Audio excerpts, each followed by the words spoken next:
Penny. Ayo. Devri. Jadi sekarang temanya adalah, kita kedatangan bintang tamu, AKA suami, Herve Marchet. Halo. Ya, so kita akan ngebahas tentang AI karena berhubung suami aku ini mengerti mengenai AI. Okay? So let's start with a question for Mr. Marchet about AI. Okay. Yeah, we prepared question already for him, so hope he can answer it. I prepared the answer as well. Oh, you prepared the answer. So it's a fake interview then. No, it's a real interview, a well-prepared interview. Well prepared, which correct. is important. Exactly. So maybe we can start with so we heard that you went for some kind of panel or interview, and then you have a very interesting question being asked during that event. So this is us trying to get more information from you. Yep. Yeah. Okay. So some of the question there regarding the technology and skills foresight. Sorry. Okay. Question number 1. Okay. What emerging technologies, for example, generative AI, quantum computing, cybersecurity, cloud, XR, VR, This is heavy subject, Heavy subject. will most transform digital sector job roles in Saudi Arabia by 2035, and what new capabilities will be required? Interesting question. Yes. As said, the question it was for Saudi Arabia because they have a vision 2030 and they want to make sure that they are skilling at best their students and prepare them for the future of the jobs. And in technology, it's going so fast that sometimes, at the school level, it's very difficult to anticipate because maybe in 1 year or 2 years, the technology will be a little bit different. So to answer this question, there was 3 main subjects that we spoke about. One was, of course, the cloud computing. Everybody started to talk about the cloud, has been existing for a few years. But in fact, it's only like 10 to 15% of the company that really use the cloud at this time. So it's still early stage. And definitely to prepare the kids on the cloud computing is very important. In a question, the name of cybersecurity was mentioned. And we know that at home, because we have kids doing cybersecurity study. And definitely when you are in the cloud, what is very important is security. When your information, your data are on the cloud, cybersecurity is one of the main responsibility that you have versus your data. But sorry, correct me, because I'm like a bit blind with all this technology. Cloud computing, it means like you store all the company data and you can share it with all the employees, right? It's like a shared data, right? So it's that, but you could do the same with what we call on-premises. So you can have your own data center and share with your employees. The idea here is that you have not a data center in your premises, in your company. You use a data center from an external company, like Amazon Web Services, which allow you not to invest a lot of money, what we call, operating expense in all of these things that are changing every 6 months, every year. So you have an up-to-date infrastructures all the time. So it's what cloud computing is. It started with the phone, with a lot of information that are what we call in the cloud. So they are not on your phone, they are elsewhere. And with the company is the same thing. So you have a lot of data, but you have also what we call virtual computers. So you don't need to have very expensive computers in your company. You can have a normal computer, and this computer will address the cloud and then will use the power of the cloud. So what is the cloud? Yeah. So what smart technologies? Yeah. And it's good in terms of sustainability because instead of each company having data centers which cost a lot of money, take a lot of energies, it's a kind of a sharing model. Correct. And what is also good for the cloud is what we call elasticities, meaning that sometimes some people they need a lot of computing power for 1 month, and the rest of the year they don't use it.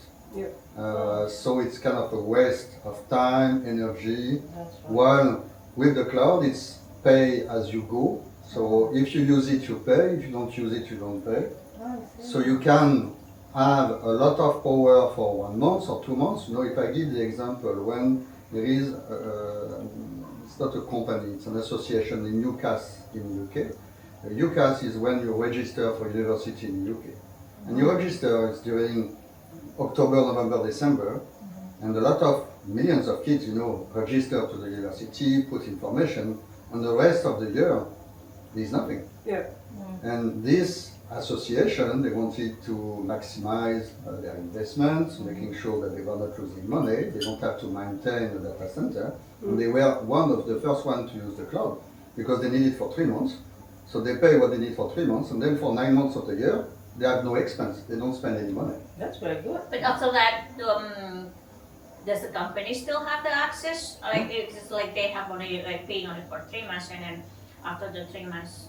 Yeah, they still have access to their data, but the peak of need, because then it's only the employees that go and look for the data, so it's few thousand people, while when it's the students, it's millions.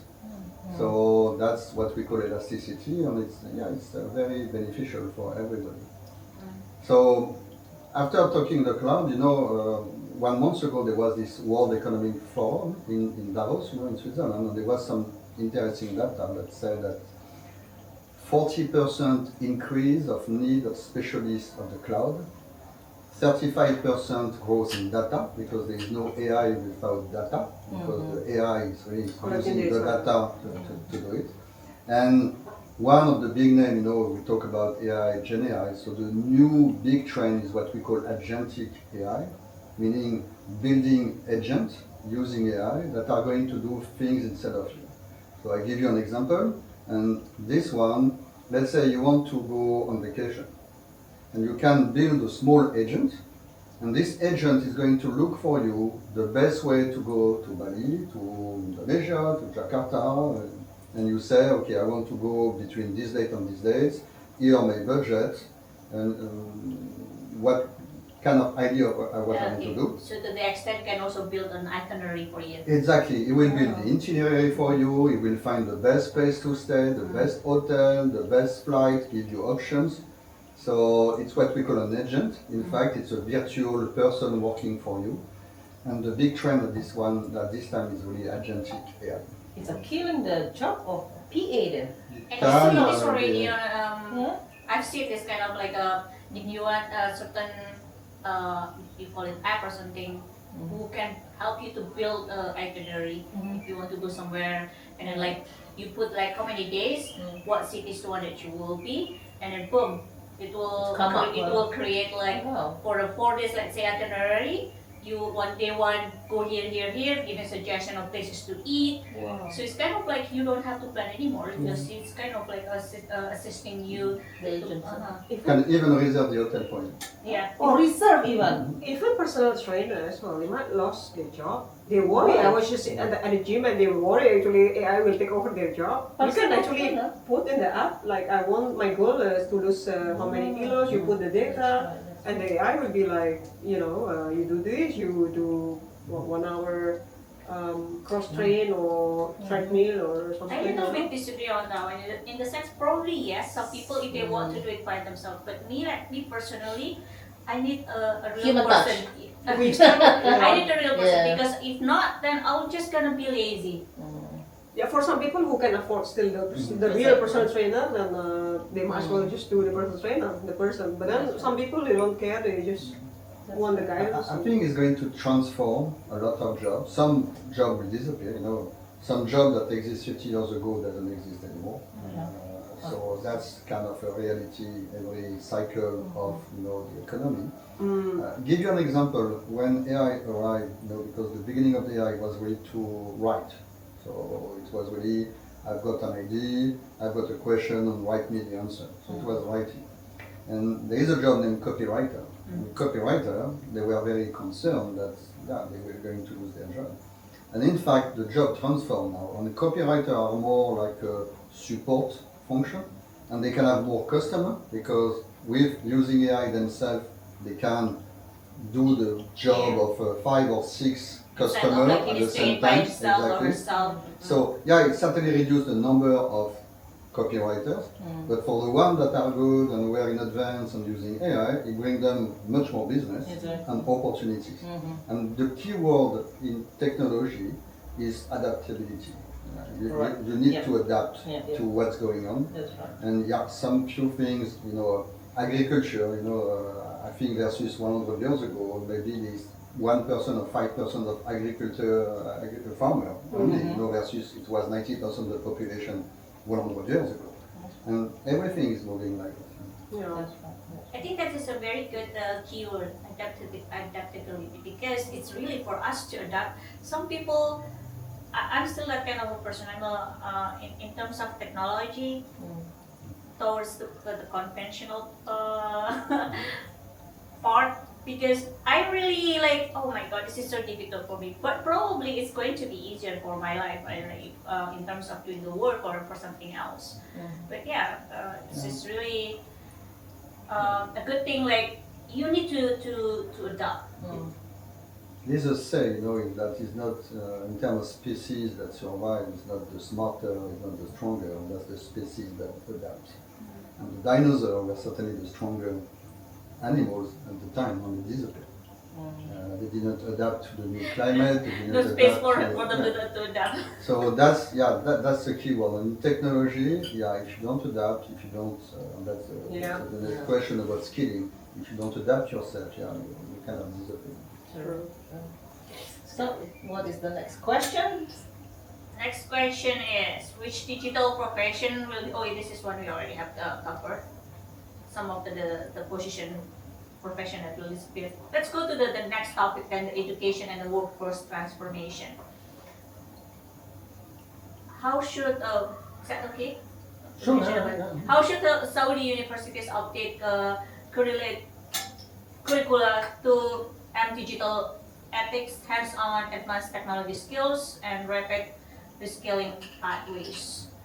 So the thing is that you see a lot of universities that at the beginning were doing only one course of technology or one course of AI, and that's a little bit of a mistake. In fact, AI needs to be embedded in the full curriculum, in all of the course. Yeah. You can have AI in literature, you can have AI in mathematics, you can have AI in physics. Everything. Everything, exactly. And one of the main advice that we give as specialists to universities that each lecturer, each teacher need to understand a little bit AI in its own domain and need to apply some learning and some teaching to the student in its own domain.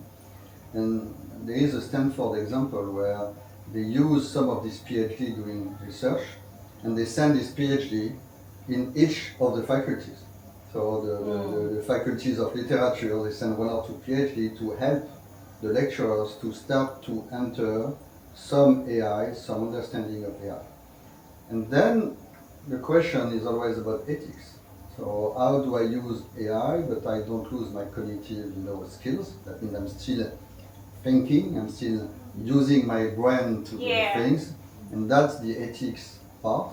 And very often ethics is twofold. The one is policies. That means that the university need to have clear policies of how to use AI, not a policy that says don't use AI, because it's impossible. If you have a car to go to university, you're not going to go by feet if it's 50 kilometers. You are going to take your car. That's it. And if you have AI now in your life, you are going to use AI, because anyway, you need to be ready after university to use AI in a company. So it will be very strange to say don't use AI in your studies. But how to use AI properly and how to use AI with ethics, that's what is important. So during that event, it's like, were there any lecturers attend that event? Like they giving also their opinion? So in fact, it was a closed event, very closed event, and they are going to build policies and recommendations for universities. So it was only 4 specialists like me, and there was some key lecturers or key people from university, top universities, and they are going to write a book of recommendation for lecturers, dean, provost, at university. Did you giving a speech to university, right? I'm doing speech on the university, but it was not this one. I'm doing this week, for instance, at the American University of Ras Al Khaimah, a speech. But this one was really a closed door, Private, you mean? private, to build a document, and then this document will be made public. So basically, let's say there is university in Indonesia, they want to invite you for the lecture. Are you able to do it? Are you allowed to do it, or is it? Yeah, so yeah, I can do this time because I have a full-time job. I can do once in a while because to help government, to help top university, because it's also my interest because they can become customer. So listen to that one, okay? And then when I will have finished my PhD, definitely that's the job I would like to do. So you are doing PhD now, and when it's gonna be finished? When you're gonna graduate? 2 years. In 2 years, okay. 2 years. In 2 years, So you're saying you'll be the teacher a lecturer. to the teacher. Yeah, maybe not the teacher of the teachers, but I will try to bring some knowledge because my PhD is on AI. I will try to bring some AI knowledge to the teacher, then they can apply to their own specialties. Oh wow, that's cool.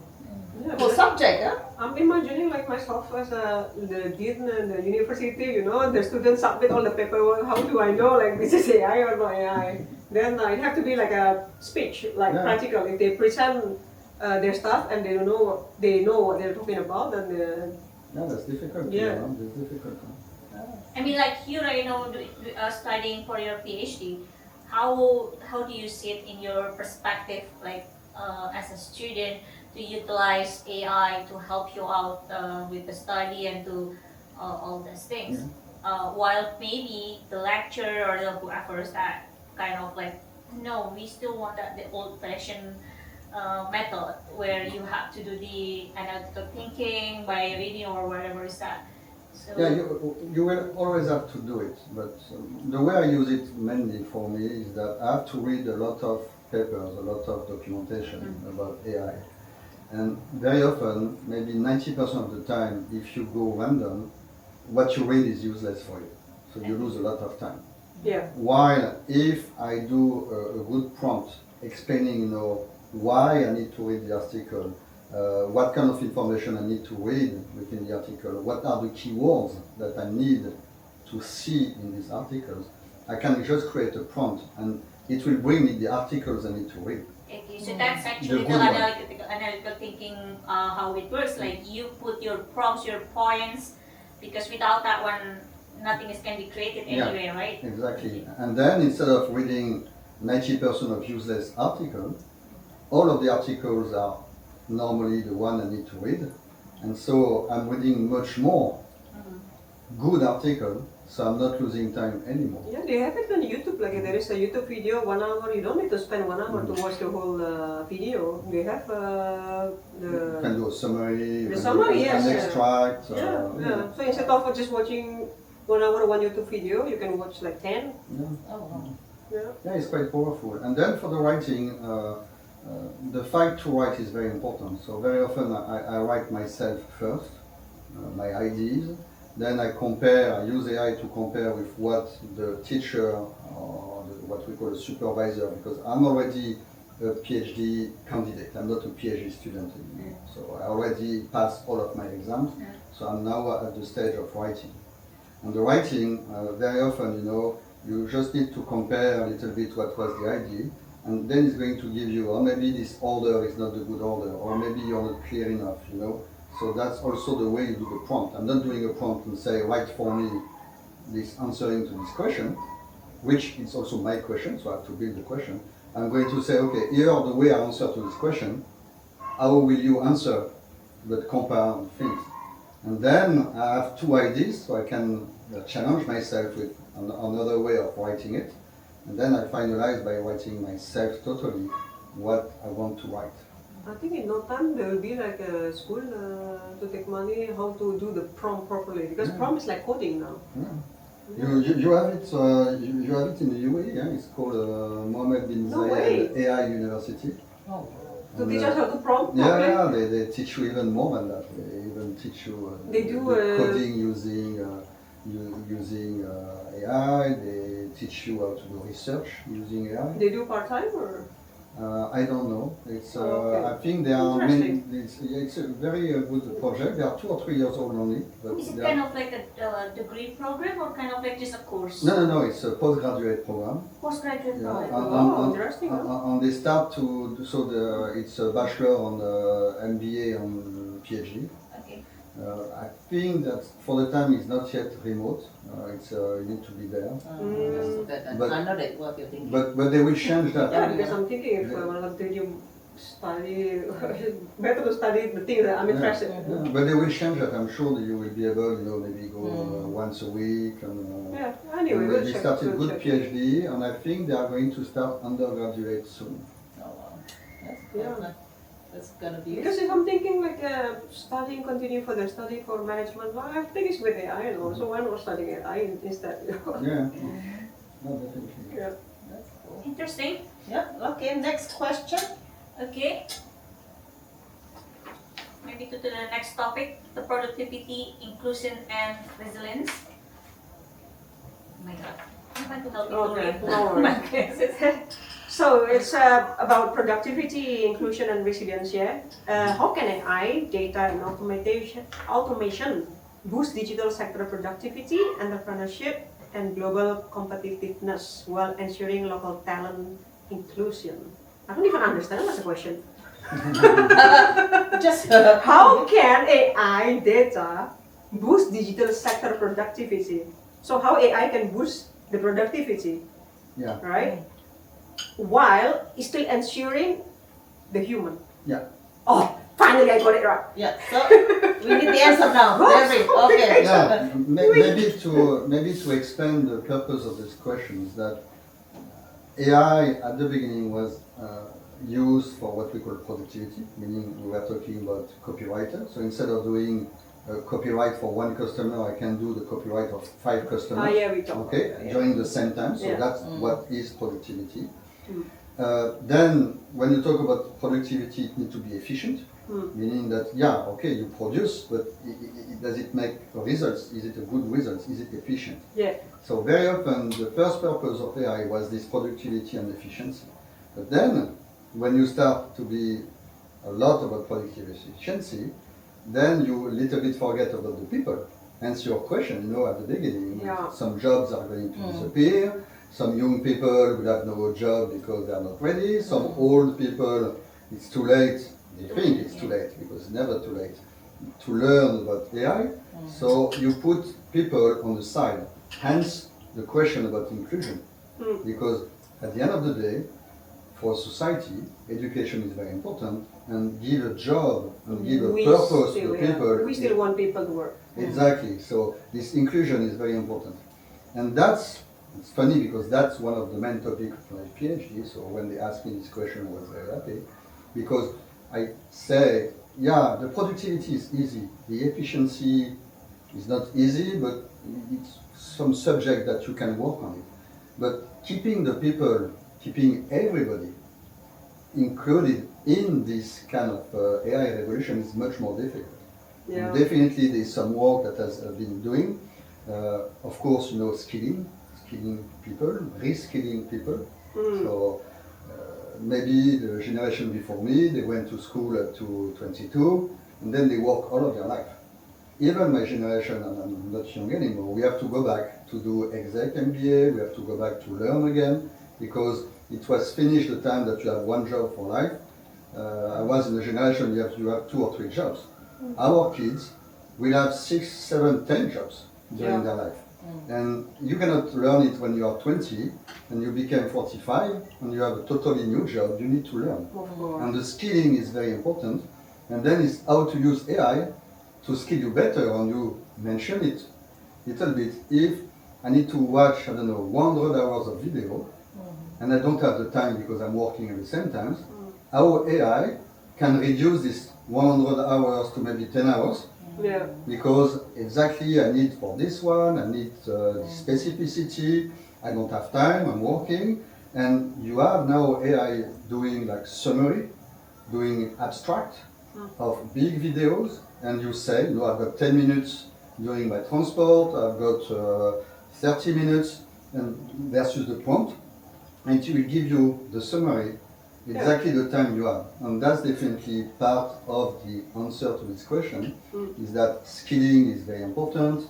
You need to have some regional hubs, and it's what the Kingdom of Saudi they want to do. It's fantastic because school very often finish at 2 or 3, and then you have all of these buildings empty and nothing is happening. So they want to call it the neighborhood club. So people, whatever their age is, Wow. Oh, wow. they can come to this building and take some training. Great. Yeah, it's Idea. fantastic For free? idea. For free, or if it's government, it's for free. If it's a private company that want to make some money, they can also sell classes. And then you can go for 1 hour every week or 2 hours every week, and you will learn and you will skill. So that's the way also Very to nice, use AI. That's So that is answering the next question. How should we progress how should we progress? The progress be measured in digital workforce readiness, innovation, and alignment with Vision 2030. Yeah. So that is the answer of the next question, right? Yeah, it's a little bit the Yeah. answer. You know, part of the answer is that you need to have now an AI curriculum. Yeah, Because AI curriculum. Yeah. that's part of the things, you know, need to be understood, need to be made available also not only in universities. Many now for the kids of 15, 16, 17, they need also to understand AI already in high school. I think that we need to lower a little bit the age. And then we need certainly to have some program for older people that are maybe over 40, 45, that want to rethink their future and their next job, and to be trained as well. Yeah, I think before all this curriculum, I think we need to create also the awareness for the people how important actually the AI, because not many people, maybe there's a lot of people aware also, but not many people, they just like, okay, they know AI is there, but they don't know it is really, really important to catch up with this technology, right? So I think to create the awareness is number one before creating the curriculum. Yeah, good. It's very important. Yeah, that's good. Is there any question? More? Last question. Oh, there is What are last the one. most effective models for scaling Saudi or Dubai digital talent into global tech markets and leadership roles? Oh, I don't understand the question. Ayu, what are the most effective models for scaling to measure the Saudi digital talent into global tech market and leadership roles? Yeah, So, so the the global tech market means that the Kingdom of Saudi, UAE doing the same thing for a while. They want to make Like sure. comparing to another international. International. So they want to make sure that not only they are preparing their kids to work in the country, but they are also preparing their kids to move in another country for a few years, learn there, become talents, and come back home. I wish our government is doing that thing, yeah. Because comparing like an individual to individual, we need to compete amongst each other. Yeah. This is like country, they need to compete also for the So it's kind of technology like as be well. ready globally. It's you Global cannot, readiness, you have to be global now because you know in Indonesia we know that there's a lot of people. There is a new visa now for some of the foreigners. You can work in Bali doing work, and you don't work in Indonesia as such. You work for international company. So it should be possible for Indonesian population to do the same. You stay in your country and you can work for India, you can work for France, because there's no reason. So that's very important. So on this one I was very basic in my answer, and people laugh a little bit, and then they all say that I was right. And I said the first thing is English. Because if you want to be global, you need to have The a proficiency, proficiency of English level. Basic one. And that's very basic, but you know, being the son of a farmer, sometimes it's very pragmatic common sense. Because I meet a lot of these kids, a lot of the students, and their English is bad. And I'm not talking about the accent. I'm Even talking with about- the AI, you can actually translate. Yeah. But it's still easier if you understand English. Yeah, if you understand, to create prompt is easier. And that's really, the level one is to make sure that your English is good, so then you can be global. Okay, so that's very important. Then, at the end of the day, everybody needs to have like a recognition when you do something. So some people work for money, some people work for the title, some students they work for the diploma. So certification and accreditation is very important. That means one of my recommendations to the government is that the diploma for university is good, but what we call digital badge, so accreditation or certification on specific topic, it's also very important, because when you go and apply for a job and you are HR and you're a manager, when you receive a CV with only the school, okay, it's interesting, but then it depends the reputation of the school. Now, if you have somebody from an okay school, not Ivy League in the US, but good, but you see a lot of certification, AI, prompt AI to do these things, what we call digital badge. You say, oh, this person, aside of the diploma, they also went Yeah. further and deeper. Yeah. Similar to like probably like accounting, they do have that CPA certification, or even like for us HR, we do have also that specific certification for specific subject in the HR. So that's yeah, we do kind of like sometimes even like looking for a candidates. We see that one if that candidates have any additional certification, any other skill set what they have. But to come back to your point, because I was thinking, Indonesia, you start to do that. Your daughter is studying abroad with a grant from the government. Yeah. So that's definitely One of the government way to measure the global adaptability yeah, for and I think it's good, because then she will come back to the country. She will have seen something different. She will have done a very good university, a top worldwide university. She's using a lot of AI. Yeah, and when she comes back to the country, she's a big value. She's a big talent, and she needs to work maybe a few years, to kind of reimburse. But I think it's a good mentality. Saudi, they have the same thing. They send between up to 9 months or 10 months in UK and US university that are very expensive, like in Singapore. And they send the kids there, and the kids... Like government funded? Yeah, government funded, totally funded. And I think that people start to think global and understand that in this era of technology of AI, it's going so fast, it's so global. You need to keep your culture, you need to keep, your roots, but you need to be open to what's going on, outside of that. My God, I got scared now. About what? It's a very My adaptability. heavy and a good. It's a very heavy. Well, if you make AI, therefore we don't even have a clue about that. So you adapted quite well, actually. You started, but it's in a good ways. Look, I'm doing a PhD at my age. Who think that you can do a PhD Nevertheless, 60 years old? let's further our study. Yeah. So, Jadi pesannya adalah kesan dan kesan.